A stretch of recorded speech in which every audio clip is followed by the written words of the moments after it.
కొంతమంది దాన్ని నష్టాన్ని తెలియజేసి బెనిఫిట్స్ తీసుకోగలి నడుస్తుంది. చాలా సంతోషం. ఇక్కడ ఉన్న ప్రతి పరిశ్రమ కానీ, ప్రతి వ్యాపారం కానీ అభివృద్ధిలో రావాలి. అభివృద్ధి రావాలంటే ఏదైనా నడిస్తే ఏదైనా ఇబ్బంది పడ్డప్పుడు ఎందుకు జరిగిందనే చర్చ ఎక్కువ ఉన్నప్పుడు అప్పుడు ఎగ్జిట్ పాలసీ అంటాం. మనం ఒక రూమ్‌లో ఉండిపోతాం. రూమ్ నుంచి బయటికి ఎలా రావాలి? అలాగే వ్యాపారస్తులు గానీ, ఉద్యోగస్తులు గానీ, ఉద్యోగస్తులంటే ట్రాన్స్‌ఫర్ చేస్తాం. కానీ వ్యాపారస్తులు ట్రాన్స్‌ఫర్ ఉండదు. కాబట్టి వ్యాపారస్తుడు లాభం వస్తే ఎలా ఉండాలి, నష్టం ఎలా తట్టుకోవాలి అనే ఒక అవగాహన పెంచుకొని ఈ ఛాంబర్ ఆఫ్ కామర్స్ అనుకుంటే, ప్రభుత్వం అనుకోండి, ఒక నష్టం వస్తే ఎందుకు నష్టం వచ్చిందో అవగాహన పెంచుకుంటే, కొత్త వ్యక్తులు వచ్చినప్పుడు ఈ వ్యక్తులు ఈ వ్యాపార రంగంలో ఈ కష్ట నష్టాలు ఉన్నాయని తెలుసుకొని దింపితే ఈ మూతపడే అన్నది తగ్గుతాయి. కాబట్టి ఇది నాకున్న అవగాహన ప్రకారం ఖమ్మం జిల్లా ఈ పరిశ్రమ రంగం అనుకోండి, వ్యాపార రంగం అయితే చెప్పగలిగాను. సార్, యూత్‌కి సంబంధించిన అంశం ఇది. ఒక యువకుడు 25 సంవత్సరాల ఏజ్ గ్రూప్, చదువులు అయిపోయి లేకపోతే చదువుకపోయినా పెళ్ళయ్యే ఉంటుంది. 25 సంవత్సరాల మధ్య ఉన్న యువకుడు ఉద్యోగం మంచిదా, వ్యాపారం మంచిదా, ఏం చేయాలి, ఏది బెస్ట్ వివరించండి. నేను చెప్పింది కూడా నాకు కూడా అదే అవగాహన వచ్చింది. మీరు అది అడిగారు.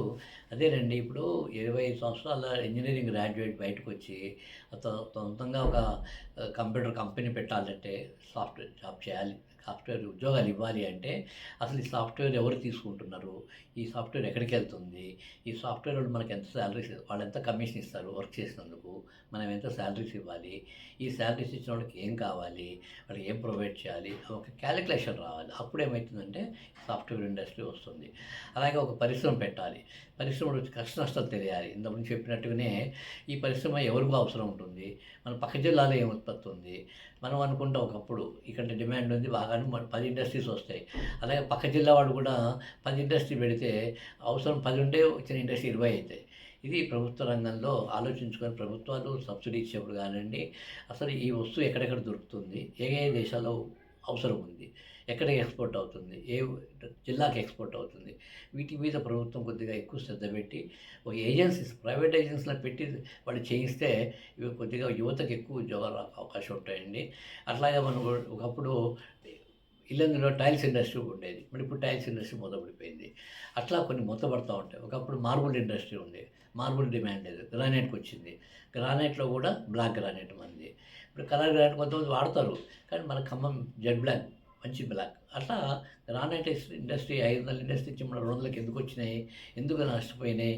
ఎందుకు మూతపడ్డాయని ఆలోచించినప్పుడు, అలాగే యువత కూడా ఏంటంటే ఈ స్టడీ అనేది పెరగాలి, ట్రైనింగ్ అనేది పెరగాలి, వాళ్ళకి అవగాహన పెంచాలి. ఈ వ్యాపారంలో ఉన్న కష్ట నష్టం ఇది, దీంట్లో లాభం ఇది, దీంట్లో నువ్వు ఒక వర్కర్‌గా అనుకొని ఆలోచిస్తేనే ఉంటుంది. వచ్చిన ప్రతి పైసా మనది కాదు.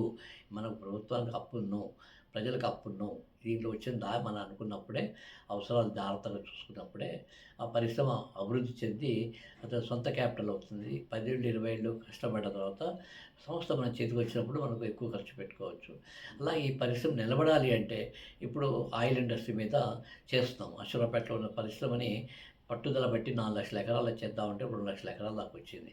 అటువంటివి చేస్తే ఏమైందంటే palm oil industry palm oil industry మీద అప్పుడు అవగాహన పెరుగుతుందండి. ఇంతకుముందు శనగ నూనె ఉండేది. పల్లి నూనె అంటాం మనం. అది కొన్న డిమాండ్ ఉంటే డిమాండ్ లేకుండా అయింది.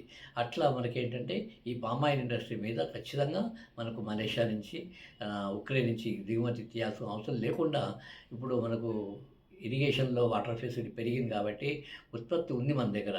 దాన్ని సరైన పద్ధతిలో పరిశ్రమ స్థాపించి, ఉద్యోగాలిచ్చి, దాని కష్ట నష్టాలు చూసుకొని, ఏ సబ్సిడీ ఇచ్చినా అది మనము నా కోసం ఇచ్చిందని కాకుండా పరిశ్రమ కోసం ఇచ్చారని చెప్పేసి ప్రభుత్వం కూడా ఆలోచించి సబ్సిడీ ఇచ్చేప్పుడు ఒక పరిశ్రమ పరిశ్రమదారుడిని, పారిశ్రామికవేత్తని రకరకాలుగా వేధించే ఆ సబ్సిడీలు వస్తున్నాయి.